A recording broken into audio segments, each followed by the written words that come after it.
Welcome back to another week of Instigating with Clarkey and Drury, and we're very pleased to be joined by our friend, great friend of the show. We love to pick this guy's brain, and we usually do it when the Leafs are not doing well. Playoff loss, losing streak, and we thought, you know what? We're coming up on the holiday season here, and in the spirit of positivity, in the spirit of giving, we thought, let's have him on in the midst of the Leafs playing very, very well, amidst some very big challenges too. Ladies and gentlemen, longtime coach, Sutherland Cup winner, multiple Cherry Cup winner, Jason Brooks is on the show. Brooksy, how are you, brother? I'm great. Thanks for having me on again. We love having you on, and hey, we thought we'd do you solid here because we have you on and we get you to pick apart what went wrong with the Leafs quite often. There's a lot going right. Now, I know we're doing this right after a tough loss to Florida, but I mean, what do you want? Like, this lineup is ravaged with injuries. They almost got no guys left, no warm bodies to play forward, no Austin Matthews still, and they have been on a 7-2 run in their last 11 games despite all these lineup challenges. What is working so well for them right now, Brooksy, in your estimation? Are they doing anything different, or have they changed up something and it's working? Well, I think it goes right to the start with Craig Berube and the style of play and the attention to detail defensively. I think that's a start. I think we can throw a few props to Living for bringing in the decor that he's done. I think definitely helping solidify that in some way has definitely helped them as well. And they've had great goaltending. I mean, Stolarz has been unbelievable. Wool's come back and has played extremely well. You know, once he got his feet under him after the injury, he's kind of looked more like himself. But going back on Berube, like, I mean, how many conversations, guys, do we have about, Sheldon Keefe and the style of play? And I would say Berube's style, he's trying to get them playoff ready already in the first quarter of the season to play a certain style, and I believe they bought in and they're seeing the rewards from it. So what have you seen that they're doing differently? I would just say puck management first and foremost. They're not making the high-risk plays as often. They're playing a more north-south game instead of an east-west game. I think they're doing a legitimate job of trying to be more physical, engaging physically. You could throw out the tougher team aspect, but I think it's just being more aggressive, being harder on pucks, harder in battles, and not trying to carry pucks in all the time and make that cute extra move. I just think they've simplified, and it's funny when you've got as much talent as they do, you can still produce being simple. So on that note, and I'm glad that you used some of the terminology you did there, and Clarkey knows exactly where I'm going, and I think you probably do too, Brooksy. The simple stuff, not getting too cute, just playing hard. Mitch Marner is right in the center of that, and this guy comes under fire every year, and I understand why. There's attempts to make that cute play sometimes in a playoff series. In game 6 and 7, he gets pushed out and doesn't make an impact. Right now, I don't know that I've ever seen him play all around. We've seen him on streaks where he's put up more points, sure. I don't know that I've seen him play better ever in this last month and a half, I would say, than he is right now, Brooksy. What's your thought on that? I agree. I think he's playing fantastic. Mitch has got a lot at stake right now, right? He's up for a new contract and wants all the dollars that he thinks he deserves. That Four Nations tournament, I think, is a big part of it as well. Like, to show the Canadian brass he's a 200-foot player. He can do the little things. He can make simple plays, right? Like, I think it's a big deal for him to make that team and not only make it, but be an impact guy on it and be put in situations that are important, whether it's on the power play, which you can debate whether he's going to be on that unit or not, or he's going to be a top end penalty killer for them. Is he going to play with a guy like McDavid? Like, you throw around different things. I think there's a lot at stake here for him, and I think he's playing, as you said, he's playing phenomenal. I'm his biggest critic. I think when I'm on your show, I throw darts at him quite a bit. You and me both. But honestly, like I've been really impressed. Like I get in arguments with my father all the time, and he loves Mitch, and I battling with him about Mitch, and I'm eating crow right now. He's doing all the things that you hoped he would have done, in the past. But the past is the past, and maybe it has taken a guy like Berube to come in and work with them and to say, hey, if you do these things, you're still gonna, put up your numbers, but you're gonna help us win and potentially move on in the playoffs, and that's what everybody wants. Do you think he could carry it over to playoffs?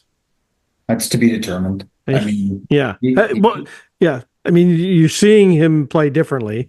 He has to. Well, he does Right? have to.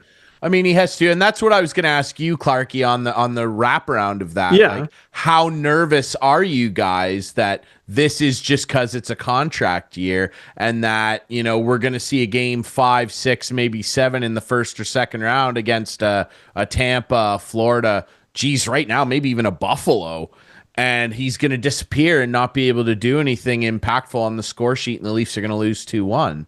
Like, how nervous are you about that, Clarkey? Because how nervous do you think I am, Ryan? I don't know. You're turning a little red, so I don't know. I'm nervous all the time when watching the playoffs in particular. But Brooksy, do you? This is where Ryan and I differ. Ryan thinks they're going to hand him a contract any day. I don't. I do not think this guy's going to get a contract till the season's over. What do you think? I don't know, honestly. I really don't. I'm kind of torn because I would have thought, Clarkey, I would have agreed with you 100% that we're going to wait to see. Mm-hmm. But, when you see Matthews out of the lineup and you see the pieces that have been out of the lineup and you see what he's been doing with his game. But we've seen that before in the regular season, Brooksy. I know, but I mean, Clarkey, again, I'm as guilty of this as anybody for bashing Mitch Marner in the playoffs, but he's only one player. And it's not like the rest of the lineup has been this great juggernaut in the playoffs, and Mitch has just kind of rode the coattails. I mean, they've all been kind of smelly. I think the big thing would be a guy like Berube talking to Treliving saying, look at this guy's either everything we want and more. And, I know Berube's on a lifespan as a coach, right? So they got to look at that. But ultimately, it's going to come down to numbers and term. And what does that mean in the grand scheme for the Leafs moving forward? William Nylander did the same thing last year. Right? Contract here comes flying out of the gates, Yeah. And the next thing you know, he's inked to a pretty substantial deal. Mm-hmm. The question I ask you, Clarkey, if we don't have Mitch Marner, who's replacing him and who's going to be the potential difference maker that he's, ultimately been and he's continuing to show now. Now, playoff time, and hopefully the team constructed along with him is better. Hopefully, Ruby's style of play allows for more success out of the group. I mean, that's what you're hoping for. But I was going to say to you guys, I'm cautiously optimistic. But I use cautiously because fool me once, shame on me, fool me twice, shame on you kind of thing, right? Like, yeah, how many times has it been now, though? So, like, that's the problem. That's the problem I have. Yeah, hey, who could replace this guy? In my mind, another $10 million player who's probably pretty good and hopefully one that has playoff success. That's what I would like to see replace him if he's not around. That's why I've said to Ryan all along, if they let this guy go, if he doesn't want to sign in by the team terms, go get another player. The only reason that I still hold steadfast to that they're going to give him a deal at some point, probably like maybe for Christmas, is because Brendan Shanahan's still there. And Brendan Shanahan is still, by all accounts, no doubt running the ship. No doubt. I agree with you there. He loves Mitch, more Well, than anybody in the city. So that's my whole thing there. I don't I'm know. gonna argue a little bit, guys. Sorry to jump in, but isn't Keith Pelly involved in this now? Yep. Yeah, he's the Sure is. president of MLSE now, Sure is. who Shanahan is under, and Yep. Shanahan's in the last year of his deal, so Yeah. that's true. He is still there though. No, I agree with that, but when you've got somebody in power above, Hmm. I'm sure he's looking at what Brendan has done this year with bringing in Berube and Treliving now again, right? Like you're looking at these building blocks he's put in place, and he's trying to see change, right? With regards to that contract, I'm going to guess it's not just going to be Brendan saying to Treliving, here, offer him X. You know what I mean? I think it's going to come from the top if it's coming from anybody. And I think Keith Pelly's going to have a say in this. Oh, for sure he will. And that's a great point. Absolutely.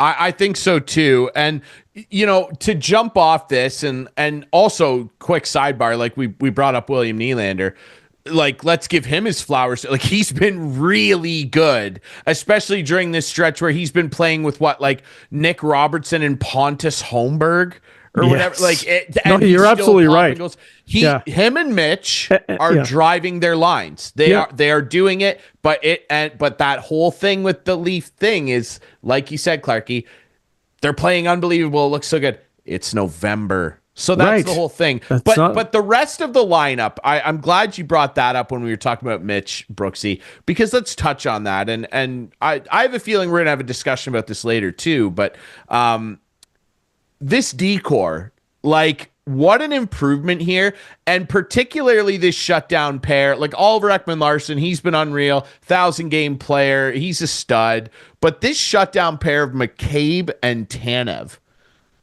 Look, when you won your trophies with the Cyclones, like I look at a guy like Jake McCabe and I think back to your winning team, and there was a kid that played for you named Brendan Clayton, and he was just a no-nonsense absolute SOB to play against. And if you had your head down coming over the line, he would flatline you.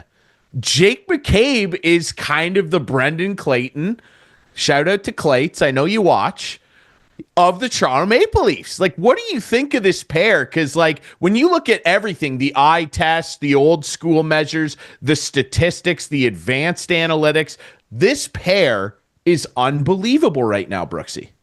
I would say that pair works because Tanev allows McCabe to be that aggressive bomber like Clates was. You're beautiful out of Clates. Tanev is the conscience of that pair, right? He's a simple, solid player. He makes, again, 9 times out of 10, he's making the right decision, the solid plays with the puck. Without the puck, he's a warrior. Both block shots, both pay price, right? Like they're both physical. But I think that allows McCabe to be a little more free. No disrespect to Simone Benoit, but he's not Tanev, right? So if McCabe went out of his way to hit somebody and took himself out of the play, you're putting a lot on a guy like Benoit, where now Tanev, who's, that warrior and that solid rock defenseman that they so badly coveted, is now bringing them, what they wanted to fruition, basically, right? Like he's doing everything they could ask and more. Absolutely. I want to ask you as well, because there's another guy, and there was rumors floating around today that Pat Brisson was seen in town with him, and that's former Leafs captain, still on the team, still part of the leadership core, John Tavares. And he's the other big chip here that has an expiring contract. And I made some people upset recently on this show. Clarkey, you were one of them, but in particular, our buddy who was on the show, longtime CHL official Steve Papp out west. And Papper, I know you watched the show too, and I just wanted to acknowledge your feelings about what I said about John Tavares. I had the take, Brooksy, that I just feel like there's really no circumstance, in my opinion, where if I'm the Leafs, I bring this guy back. He's going to be 35. I don't feel like it's going to get better. And I feel like giving him any sort of term, 3-4 years, at millions of dollars when they've already just given him 77 million with no success. I just don't know why signing a 35-year-old for 5 or 6 million over 3 years is a better move than going and getting a 28 or 29-year-old for about the same or a little more going forward. What is your opinion on that? I love John Tavares, by the way. I just don't feel like people act like the Leafs owe him something, and they don't. I listen, I'm with you. It's kind of going back to our Mitch Marner discussion a little bit, right? Like it's what are we going to get long term? Like again, this stretch has been wonderful. He's been a warrior, he's been everything else. But in the summertime, what were we talking to bring John Tavares back? We wanted him on the minimum. Wanted a $1 million year-to-year contract, and if he worked to your third line, great. If he ended up as your fourth line center, you were probably ecstatic, right? Like, I have a hard time paying them the money they're talking about. I mean, mind you, I heard a comparable today that he's putting numbers up and he's in the same age range as like Antti Kopitar. He's in the same age range as Kadri. And what's Kadri got? 7 years now at 7.5 or whatever it is, right? Like, am I close on that? Yep. Yeah, absolutely. Are the Leafs willing to do that, like you say, with a 35-year-old? Like, no shot. I think it depends, like, for Tavares is if you want to do an extension, if you can lock him in at something low, like lower, maybe then you give him a little more term and say, John, out of respect for you, I'm going to eat 4 million, for example, down the line because it's you, John. I just can't see him getting 7 million or more, right? Like, I think that's crazy. But that was the numbers I heard today, and I was kind of like, not a chance. That's pretty deep. And yeah, and I see like the banter, and I get like, look, I don't hate John Tavares. I think he's been a stud. Like these last 7 or 9 games or whatever, he's been a stud. I don't disagree. And he's playing really well, and okay, I wouldn't sign him for not a penny more than 2.5. And that's where the difficulty will be, because like he's playing way better right now than a $2.5 million player. And that's the other thing. I'm looking at it and going, better than David Kampf. Why are the Leafs? Yeah. Why are the Leafs like in such a rush to re-sign? Yeah, I wouldn't be in a rush. I wouldn't be in a rush to sign either of them. Honestly, I wouldn't. Mitch, this team needs to perform in the playoffs. I know. That's why you wait. Tomorrow, though, if Mitch Marner signed for 8 years at, I don't know, 13.25 million. I'm just blowing a number out there out of my ass. Yeah. If he signed tomorrow, some people would be upset, but you would sit there and go, looking at it objectively, which I am because I'm not a Leaf fan, you'd go, that makes sense. He's in his mid-20s. He's a star player. 90+ points. He will get that kills elsewhere. Penalties. Yes, he will. As a matter of fact, I think he'd get 14 and a half elsewhere. I really do. So you would sit there and go, that makes sense. Guy in his mid-20s, entering the prime of his career, probably already in the prime of his career, puts up numbers. If they signed Tavares tomorrow he's 35, 3 years at 6.5 or 7 million per, I'm sitting there and going, that is an asinine thing to do. I just don't understand that, because my whole thing again, and he's still an effective player, I understand that. But my whole thing when I brought this up originally, Brooksy, was, and this was a guy that I just threw out there because he's going to be a free agent. Why would I give John Tavares, who's going to be 35, 6.5 to 7 million per over 1, 2, 3 years, when a guy like Sam Bennett is going to be a free agent and he's 29? Well, you use Sam Bennett's name, right? I'd be paying him, 10 million, even though he's probably not worth that number, but for what you're getting rid of him. Like, I agree with you. Like, there's better players out there on the market. I think the challenge is for the Leafs is to get over that hump of bringing back the same. And Brooksy, they can't. If they don't perform in the playoffs, they can't. Right, without the results. So they can't. That's why they got to wait, in my mind. You have to. And conversely, on the other side of the coin, Clarkey, I don't think that anybody sensibly would sit there and be confused or upset if they did wait and it was draft day, and depending on what happens, then they sussed out what they wanted to do. Yeah. Because again, and if Mitchie doesn't want to come back, then Mitchie can walk. Yeah, for sure. But like the Tavares thing, like I got people sending me emails and DMs after that show that are just like, that's outrageous. He's the captain of the Leafs and he plays harder than anybody. I'm like, and this notion, I got friends who are like, they owe him to make sure no, they don't owe him anything for the rest of his career. I'm like, what do you mean? They just gave him $77 million and he's not helped them. Again, he's one player, but he's not helped them win anything. So this owing of the, you know who was owed, who you'd sit back and go, oh, they owe? A guy like Anze Kopitar, a guy like Sidney Crosby, who just signed an extension. The Penguins owe him. You're right. What the Leafs don't owe John Tavares? No. What? No. I don't know. I just don't get it. That's all. Yeah. Go ahead, Clark. I want to talk about a guy who back wanted to be traded, asked to be traded, had a great training camp, and is Mr. Never mind. Invisible again. Okay. Nick Robertson. Do you see anything? I think it's over. Do you see anything in this guy? Honestly, I think it's I don't want to call it a bad marriage because that's probably the wrong term. But with Berube coming in, the style of player that Robertson needs to be versus the type of player that Craig Berube wants doesn't match. And I agree. I thought he had a wonderful training camp. He earned a spot, an opportunity. Unfortunately, right now for Nick, he's not producing when all these guys are out injured, to have an opportunity to say, hey, what about me? Put me in the lineup. I can earn this. Yeah. I think he needs traded. Now, are they waiting because they need bodies back? Obviously.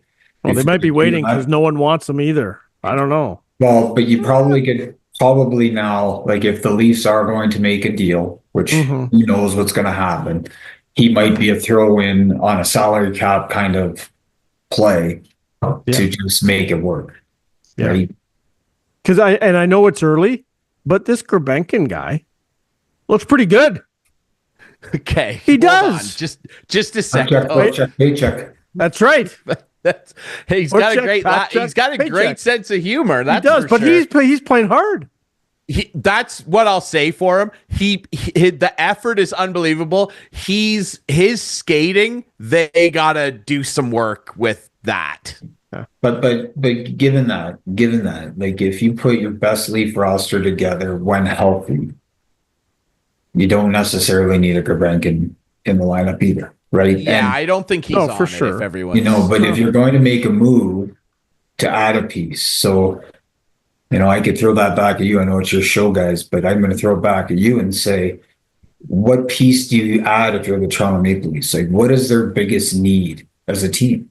Center ice. Yeah. Okay. Center ice. So who do you target? I mean, the Overdrive guys seem to have this Sidney Crosby pipe dream, but I believe it when I see Especially if Dubas is not going to trade him here. Could you imagine? But there are guys out Naz and Kadri. And there's the number one name that's getting circulated right now. 100%. Right? And then I guess that's where I was going with it. But if you bring a Kadri in who plays abrasive, if you're gonna, get through the East, you're gonna have to go through the Panthers. So you need a Sam Bennett combatant. Yep. Right. And Naz and Kadri is a little bit of that all day, right? But I'm just saying there's a piece of Nick Robertson maybe going to Calgary who's looking to rebuild, and maybe that's all Nick Robertson needs, guys, is a breath of fresh air. Exactly. Fresh start somewhere else that he can turn it over and try again. Yep. Yeah, you just never know, right? Like I don't, I think that teams are aware of what he's about and his track record on the way to the NHL. Clarkey, I've seen worse players or players with far less pedigree get traded. So I mean, it's not. I know. It's not an impossibility. Brooksy, quickly, I want to ask you about a situation, and I'm glad you're on because I immediately equated, much like I did comparing your old buddy Brendan Clayton to Jake McCabe. There's another guy playing in another Canadian market that I would equate to a star player you had that's come under fire a little bit, and that's Brady Tkachuk out in Ottawa. And I'm sure you saw that whole kerfuffle in that Vancouver game recently where he instigated that fight late, and people were calling him out, fans and people in the media, like, does Brady Tkachuk need to calm down? Is he too over emotional on the ice? I personally, like, I love the guy. I think that he is a great leader. He's one of the few bright spots on that team, to be fair. And he reminds me a lot of a guy that you had on those championship squads that had all the skill in the world. You know exactly where I'm going. You know exactly where I'm going. All the skill in the world. He'd piss you off, but he'd shove it right back in your face and he'd score a huge power play goal that probably ended up being the game winner, and he'd have a couple more points in like 7 penalty minutes. And that's Holden Lansing. And, Brady's a little bigger than him, but Holden was a guy that I doubt very much, Jason, that you ever had to wind Holden up to get ready for a game. You probably more had to rein him in a little bit. But I liked what Travis Green said after, where he said, look, I would rather have a guy that I have to reel back a little bit than somebody that I constantly have to light a fire under. Would you agree with that assessment, kind of comparing your experience with Lanny to this situation with Brady Tkachuk? Oh, yes, I will agree with you that Holden Lansing and Brady Tkachuk are very similar in what they brought, like what Holden brought to our teams in Listowel and what Brady's doing in Ottawa. Play with their heart in their sleeve, care about the team, care about success. Maybe get a little frustrated and, at times he's acting, I'm not going to say poorly, but just where it, again, gets frowned upon because he's playing with so much emotion and passion. I agree with everything that Travis said. When you have a player like that, like, again, I'm going to reference for Clarkey back to the Leafs. What is the last 7 years of the Leafs? What have we as fans been clamoring for out of a player? Somebody who was skilled, but somebody who played with emotion, that it mattered, that Wendell Clark. And Brady's a pretty darn good player to be compared to Wendell, right? Like in the new era. And I mean, the crazy thing, guys, is look what happened with Matthew. He leaves Calgary, where he was a great player, goes down to Florida, and instantly, like he was one of many good players, I would say, in Calgary in the NHL, but goes to Florida and everybody's like, we need the next Matthew Tkachuk. Ottawa, I hope, sees that and says, I can't lose Brady Tkachuk because he plays on the edge, right? All of a sudden you move that player out because you couldn't reel him in, Brian, to use your words, and he goes off to another team and helps them hoist the Stanley Cup.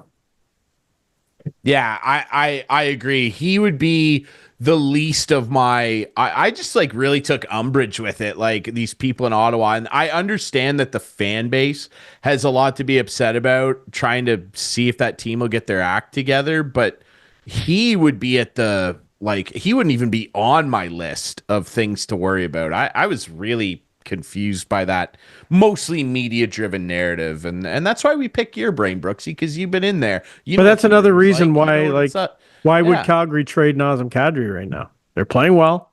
They need a guy like that. I don't know. Anyway, the Calgary going on Kadri, the only thing would be what you're getting. Again, if they are looking 100%. To rebuild the thing and can move off a contract like Kadri's to add younger guys that can, join a younger core, they might contemplate that. Yeah, I think it would. Yeah, Robertson, Mitten. I'm just saying, like, if I'm Craig Conroy, the first name on my lips, especially because the Leafs would need, for sure, some salary retention there. Yeah. If that's in there too, like the first name off my lips is Easton Cowan. I'm sorry. Like, you want to do business here and we give you our best center. And what would you do? I need Easton Cowan. What would you say, Ryan? If I'm the Leafs, honestly, because look, they're in this window. I would agree. do the deal. Yeah. You said the same about Nyes 2 years ago. Yep. Yeah, I did. And I stand by that. But now Nyes has become such an integral part of the team. But Easton Cowan, guys, I see him all the time. He's a few years away here. And you're in this window where John Tavares is still on the team. Mitch Marner's still on the team. You're in this window where you're aiming for that big thing now. No doubt. And I'm always a firm believer. And guys, this could be he could be worth the most he's ever going to be in a trade right now. He very well could. You never know. Or it could be another Hayes top 5 worst trades of all time. And I'm glad you brought that up because we're going to discuss that in the next hour. That's right. Brooksy, I'm sure you probably saw that too, that Bryan Hayes put out his top 5 worst Leaf trades of all time. We will be talking about that. Brooksy, I love having you on, man. It's great to get you on and break down what's going right with the Leafs for the most part. Clarkey brought up a couple negatives, okay? It's okay. That was mostly Clarkey. But I'm glad that we could have you on to break down what's going so well with them right now, buddy. It's always great to have you on the show. Thanks for doing this, pal. Thanks, boys. I really appreciate it. Thank you. All right, we'll take a quick break. When we come back, Clarkey teed it up. We got to talk about this list from Overdrive of the top 5 worst Maple Leaf trades of all time. I want Clarkey's opinion. That'll be next here on Instigating.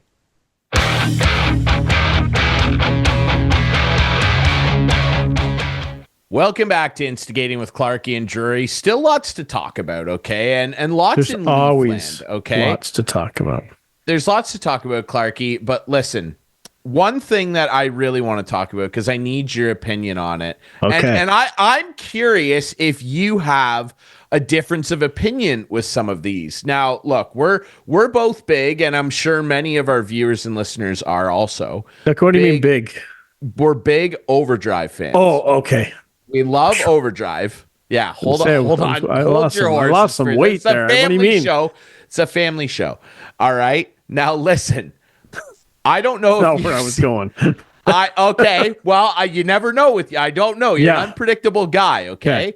And you know what else is unpredictable over the years? And it's been better recently. Yeah. But what's been unpredictable at times is Maple Leaf general managers making trades, and some of them over the last few decades have been pretty bad. I would define some of them as franchise altering. Now, I don't know if you're aware, but O-Dog the other day got into it with Hayes and said, you need to give me a list of the worst Maple Leaf trades of all time. Oh my gosh.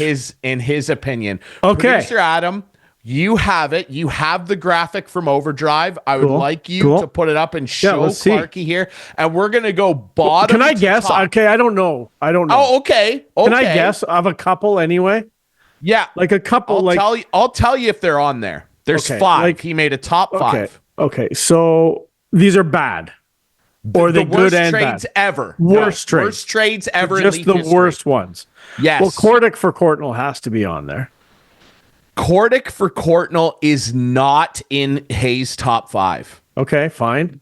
I bet you that'd be a 6. Tuukka Rask for Raycroft has to be That's number 2. Number 2. Yeah. Number 2. That's number 2. Okay.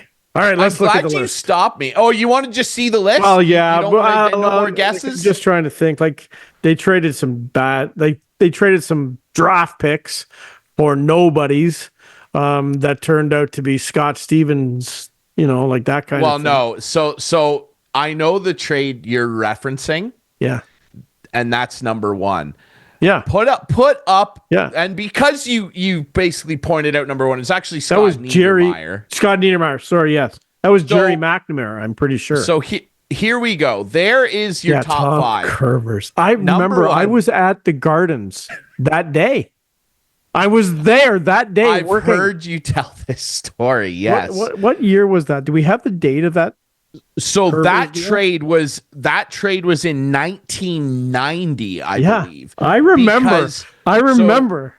the Leafs got Tom Curvers from the Devils in exchange for the Leafs 1991 first round pick, which I believe ended up being 4th overall. And the Devils selected some guy named Scott Niedermayer. God, that one hurts. And it's unfortunate because Tommy Curvers, good player. No, but he just wasn't Scott Stevens, perennial Hall of Famer. And the worst part, though, is they were like a terrible hockey team, and they were just trying. Yeah. They were just trying to not finish last. Yeah, like you know, like. And it turns into Scott's. And I'm sure that was Jerry McNamara, who was the GM. And I was working, as I said, I was working for the Fan radio. Operating the games, and I'll never forget. I went to the rink that Saturday. I'm sure it rings a bell. It was a Saturday night, and I got to the rink, and we heard about this Tom Curvers deal. Oh, Tom Curvers! Wow, great. Who'd they give up? Oh, draft pick. Oh, okay, good. Okay, let's go. And wow, what a disaster! I agree with that one. It's one of those ones that was a bit of a slow burn in the sense that, of course, you don't know who that pick's going to turn into. No, you don't. But within about 2 years, it looked very bad. And Tom Curvers, with all due respect, they should never, ever, ever have given up a first round pick for Tom Curvers. I agree. That's like giving up a first round pick for Rasmus Sandin. Rasmus Sandin. Don't do that, dude, because Rasmus Sandin is really he's good. not that good. He's not that good. He's been unbelievable. Well, your team drafted him in the first round. Yeah, and smartened up and got rid of him. Anyway. Yeah, and he's playing amazing for the way better Washington Capitals. Anyway, number 2, you nailed it. I don't need to do that. We're not doing that. We're doing this. Tuukka Rask for Andrew Raycroft. When I was working for Leafs TV at that point. Which slow burn. I'm not throwing anyone under the bus, but the stories we heard, and I think you know who I'm talking about. I'm not going to throw him under the bus.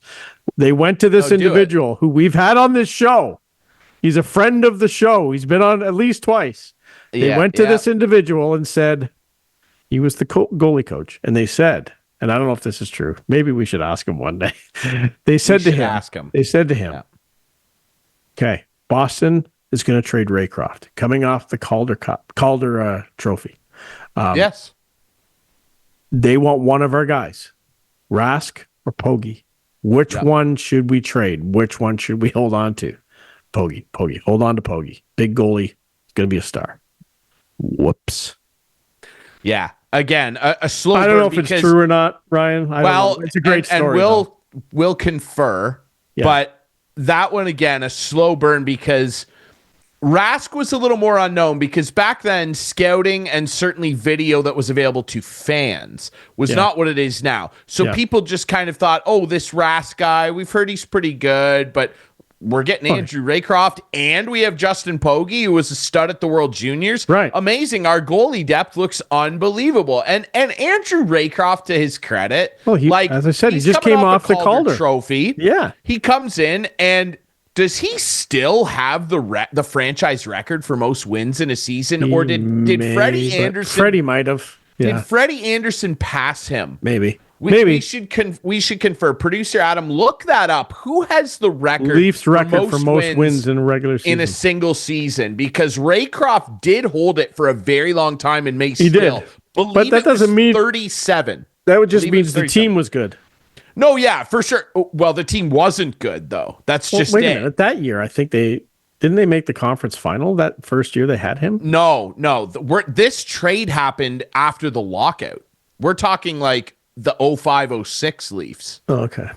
I'm pretty sure. Sorry. Okay. So now, either way, he held that record, may still. Believe it was 37 wins. Yeah. But Tuukka Rask goes on, ends up on a cup winner. He wasn't the starter, mind you. Went to another cup final. Like he became a superstar. So tough one. Yeah. Okay. What was 3? Wendell, really quick. Go ahead. Yes. Anderson has 38 goaltender wins in a single season in 2017-2018 for the Leafs. He passed him. I do recall that, producer Adam, on the ball yet again. Number 3, the Leafs get back after he left for a while. Yeah. Wendell Clark, Yeah. Matthew Schneider, and DJ Smith for a first-round pick that turned into Roberto Luongo, Sean Haggerty, Kenny Johnson, who was a good offensive defenseman for a while, and Darby Hendrickson. Now, Luongo is the one that really hurts. If it makes you feel any better, Leaf fans, Mike Milbury took that draft pick that was Roberto Luongo and sent him off for next to nothing. So that happened. But yeah, that's a tough one too. Another Hall of Fame goaltender that the Leafs just missed out on. We moved to number 4. Now we're getting into some recency here where I remember seeing this trade, and I'll give myself a little credit, and I'm sure others felt the way, that we all do now. I remember when the Leafs made this Phil Kessel trade, and I said, this is going to be awful for the Maple Leafs. The Leafs get Phil Kessel. This is number 4 on Hayes' worst trade list of all time for the Leafs. The Leafs get Kessel in exchange for a 2010 first-round pick that turned into Tyler Seguin, a 2010 second-rounder that turned into Jared Knight, who was a bit of a suitcase up and down, good junior player, and the next year's first-round pick in 2011, which turned into Dougie Hamilton. Phil Kessel, and that's was not saying the Leafs would have traded or drafted those guys, but they could have. They could have, and you know it was what? a disaster. When it happened, I probably knew wouldn't it was terrible. I didn't like it. The second it happened, that trade. That was Burke. That was Brian Burke. Yeah, Burke was trying to make an immediate impact and thought that the roster was way better than they were, and they weren't. That's and Phil Kessel, to his credit, obviously was a very good Leaf. Like, he scored a lot. He scored automatic 30-goal score, automatic, and then went on and won his cups in Pittsburgh. But to lose out on, and I watched Tyler Seguin in junior, and I remember back then it was Taylor versus Tyler. Hall went first, yep. Seguin went second. I was at the draft, LA, I want to say. I still feel this way, and people might call me crazy. Hall's a Hart winner. I still would have taken Seguin first overall over Taylor Hall. I still feel that way now. Yeah, you're probably right. But then to also compound it with Dougie Hamilton. Oh, could you imagine Dougie Hamilton? And who knows if it would have worked out this way anyway, but could you imagine Dougie Hamilton and Morgan Riley as your top D pair? Lord, that's a tough one. It's a tough one. Every team has a lot of bad trades. No question. But I saw this list, watched it live. That's a great discussion. And I want your thought, dude. You want to go down the list of ERAT? As I said, every Forsberg? team has lots of bad trades. Quick sidebar. Let's bag on my guys a little bit. And George McPhee's a brilliant general manager, cup winner. He's a great GM. I was in the mall with my friend in college when the Martin ERAT for Philip Forsberg trade went down. I had to go to a garbage can. I almost threw up. I was in the food court at the mall, and I had to park myself next to a garbage can. I swear to God, I almost threw up. I was sick to my stomach. Still sick. We won a cup. It doesn't matter. Number 5. And this is another recent one, and I'm curious about your thoughts on this because this was a hot one at the time. Everyone was in support of this, or at least a large, loud majority were. Yeah. Kerfoot and Barry, and keep in mind, Tyson Barry was the key in this deal because he was a really good offensive defenseman. We're talking 60, 70-point guy for Kadri going the other way. Now, this one is number 5 because of the way it ended up working out later. But Kadri, he went to producer Adam's Avs and got suspended immediately in the playoffs there, too. Yeah. For taking off. Whose head did he take off in St. Louis? I think Binnington. It was... No, it wasn't the goalie. He hit a defenseman coming down the middle and took his chin off. I want to say it was Robert Bertuzzo. But it didn't matter because 2 years later, he won the Stanley Cup. What do you think of that one, Clarkey? Would you swap that one out since it's number 5? Is there a Leaf trade that you? Well, I think Courtnall for Kordic was worse than that. Courtnall for Kordic. That was a terrible, terrible, terrible deal. It was a terrible deal the second it happened, not like some of these that were like slow burns. Gord that was Stellick, a bad one immediately. Gord Stellick was the GM and got pressured in by his and we love coach, Gord. John Brophy. Brophy said, I need some toughness on this team. And it was a big, but like to get a guy like John Kordick, who everyone seemed to know had a lot of issues going on. And he was a feared guy, like physically. He was a feared guy for sure, like, but he was a head case, unfortunately. And had issues. And Courtnall, I mean, like, what did he score 50 goals? So so like that one's tough, and Gord like couldn't, another friend of the show, we should have him on again soon, couldn't really be faulted for that, because I actually heard a rumor, I don't know how true this is, you'd know better, Clark, you were in the scene, you were very involved obviously with the fan at the time and would have heard probably. There was a rumor that John Brophy threatened to quit on the spot if that trade didn't go through. I never heard that for sure. Okay. That's news to me. What I'm saying is I'm trying to kind of pad to me a little bit. I get it. I would be inclined to say, see you later. Like, he wasn't winning. Like, John Brophy wasn't a winner. Like, he had some great battles with Jacques Demers in Detroit. Like, those battles between the Leafs and the Red Wings back then were pretty heated, but I don't know. Well, they were both so frustrated with how bad they were. Yeah. That we're talking Dead for Wings. For sure. We're talking Dead Wings era back then, man. But it was it was the Ballard era, right? So everything was wacko in that with that franchise at that time. But I think there's probably, I haven't obviously had any time to look into it, but there's probably some other bad trades. But the Kadri was going to go to Calgary, but he wouldn't okay the deal. And how ironic it is now that he signed there. But I don't know, like Kerfoot's Kerfoot. Like he's not a great player for sure. Solid, reliable third line player. Yeah.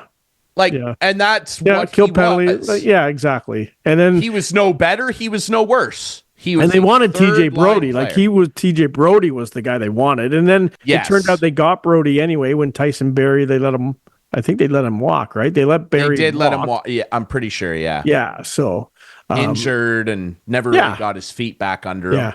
But you know what? But was a good player. Like he was a good player when the Leafs acquired him. I loved the discussion. Well, why don't we take a break and come back with our potatoes?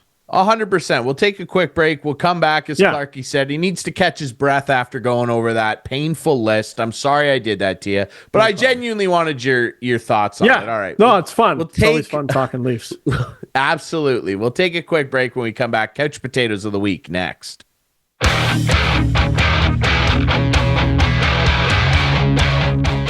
Back to wrap things up here on a very fun week of Instigating with Clarkey and Drury. It's always fun to have our buddy Jason Brooks on, Brooksy, just get the coach's eye on things. It was great. And one thing that we always have our eye on, Clarkey, I mean, at least I do most of the time, is who I'm going to consider for my couch potato. So do I. Can I go first this week? Because No, I got to go first. Really? You have to go first? I have to go first. Okay, I have to go first. I'm sorry, but my name is first. I got to go first. Okay. Jesus, my name's first. So here's the deal. Okay, I don't like throwing people under the bus. Okay. Producer Adam, come on for a minute, will you? Oh, you want me to come on? Okay. Yeah, turn your camera on there for a second. Sure. Hold Ryan, on a sec. Go ahead. I'm nervous. What's happening? Ryan, you know who you're looking at there? That's producer Adam. My couch potato. Why? What are you doing? Don't bite the hand that Adam feeds. is always trying to help. I am. Yeah. He's always trying to help. Especially Clarkey, because, couch potatoes, they get a little late, like 5 minutes before the show. This is what the couch potato is. Yes, they are. Yes, they are. But he suggested a couch potato this week to me. I did. And I just said, I can't. I cannot do this. It's just not fair to Ryan that I do this, that I make this guy my couch potato. Show him. Let's pull up the text you sent me. Oh, yeah, sure. Let's show the text. This is late night text. This guy, last night. and I'm kind of worried maybe you're going to go down this track. That's why I'm going first. But is it coming? Yeah, it's right here. I got it up. Sorry. It's a late night text from I don't see it. Sorry. 10:19 p.m. And I said to Clarkey, couch potato for Thursday evening's recording? ? Smiley winky face. Gotta see it. Charlie Lindgren tries to clear the puck, scores own goal instead. And I said, Adam, I can't do that. I can't do that. I can't do that to Ryan. The guy scored in his own net. Like it was. I said I can't do that. So I just left it alone, and I've decided. Hey, and again, couch potatoes aren't always bad. And producer Adam is a good couch potato this week for trying to help me out. And I love when he's trying to throw you under the bus because there was a little winky face there. Okay, I was like, he was trying to throw you under the bus.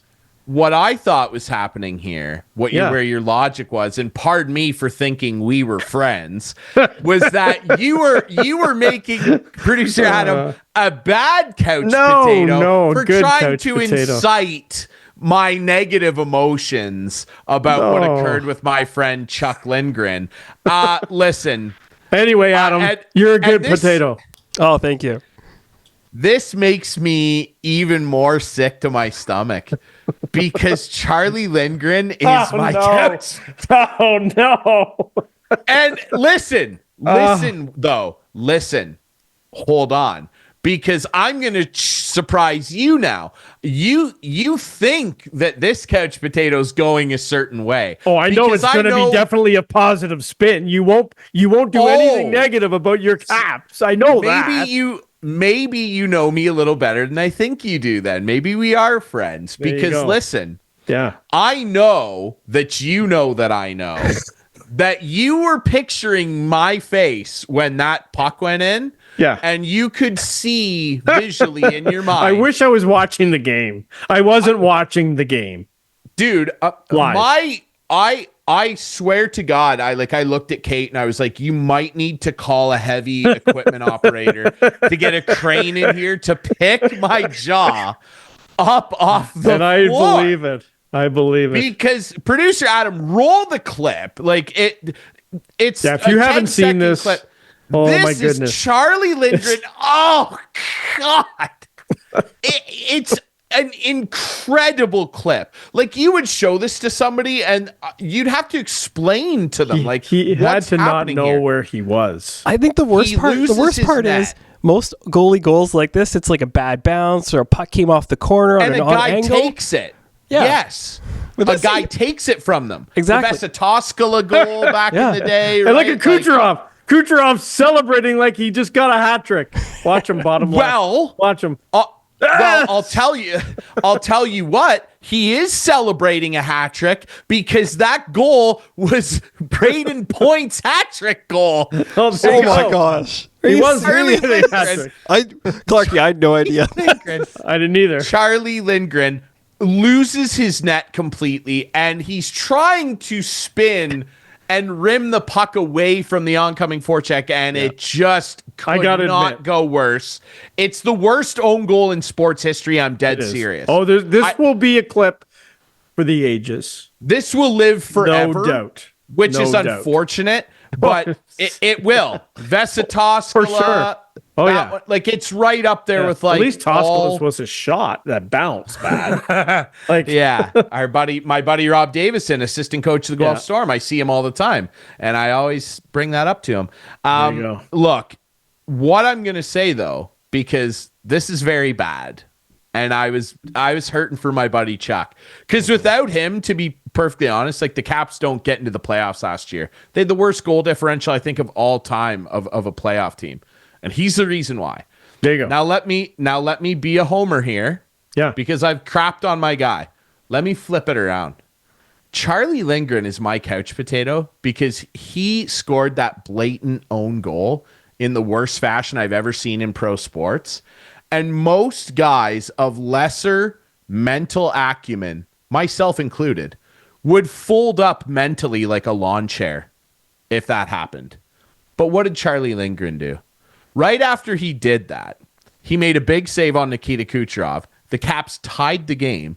Then they scored to take a 5-4 lead on a Tom Wilson peeper snipe. Hello. And then, and then they had to pull Andrei Vasilevsky. He made a huge one-timer save on Kucherov and then an in-tight stop on Anthony Cirelli. And the Capitals won. Thank you very much. By the way, that was on the Mentors trip. So Charlie Lindgren's dad watched him do that. No. Yeah. Oh boy. Yeah. But they won the game, Ryan. It didn't matter. It didn't matter. And Charlie Lindgren is my couch potato because he bounced back from just an abhorrent situation. Yeah. And a co-couch potato, his teammate Jacob Chikrin, who gave him the game chain after the game. Yeah. That's a supportive teammate. I love that from Chicky, and I love my guy Charlie Lindgren for bouncing back after a Clarkey, you're a goalie. You ever do anything like that? I never shot it in my own net. I've made some stupid plays where I've, it's bounced off me or whatever. And I've come close to shooting it in my own net, but no, I've never done it. Yeah, it's a tough one. Like, his kids are going to watch that forever. It will be shared at many family gatherings, for sure. Thinks. Do you want to see Ryan's emotions go from 0 to elation? Here it is. Here's his tweet. I'm not joking. This is the worst goal against in history of sport. Not the NHL, not hockey, not North American sport. Sport. That was during the game, right? 9:53 p.m. and then here he is later. Gun show. So, redeems himself. I shared the Russian Machine. By the way, Russian Machine Never Breaks. Great website. They're the best fan-run website in sports. It's not even close. Ian Oland and all those guys over there. Shout out to Russian Machine. Yeah, that's the wild swing of emotions that sports bring us, right? And that's why we do this. That's why we do this show. That's why you watch. And by the way, by the way, too, before you start, Old Man Winter might be my couch potato next week because I heard Snowmageddon is coming. 75 centimeters. And you know who's right in the worst part? Our producer, Adam Hanover. Supposed to get walloped. Up to 100. 100 to 100. Effect. Yeah. Lake. My area, effect. less than 10. Sorry, fellas. You're against the lake. All right. Like I said, moments like that with Chuck Lindgren are why we watch sports and why you watch this show. And you can watch this show Friday nights at 8, Sunday nights at 9 with our friends on Whiteman TV. Channel 6 for Whiteman subscribers. We debut on our YouTube channel if you prefer to watch us there, Friday nights at 9. You can follow us on social media at Instigating Pod, where you can find all the great clips that we share from the show. And you can find the podcast version on all your favorite podcast apps. That's it from us this week. Producer Adam, great job. Clarkey, the positive couch potatoes. Very Producer good Adam. stuff. Adam, is that the first time you've been named a couch potato? I think so. There you go. Which seems unreal because producer Adam makes all this happen. he deserves he's the wizard behind the curtain. He deserves, and every now and again he pops out from behind the curtain, and we get a look, and he comes through with great content. He does. To rile one of the two. Much appreciated producer. Absolutely. Best sports TV producer in Hanover. Oh, yes, by far. Oh my God. Thank you. Can we give him Southern Ontario? Sure. Good God, man. Sure. You're my couch potato now. Negative. No. Unbelievable. No. All right. We'll be back next week with more Instigating.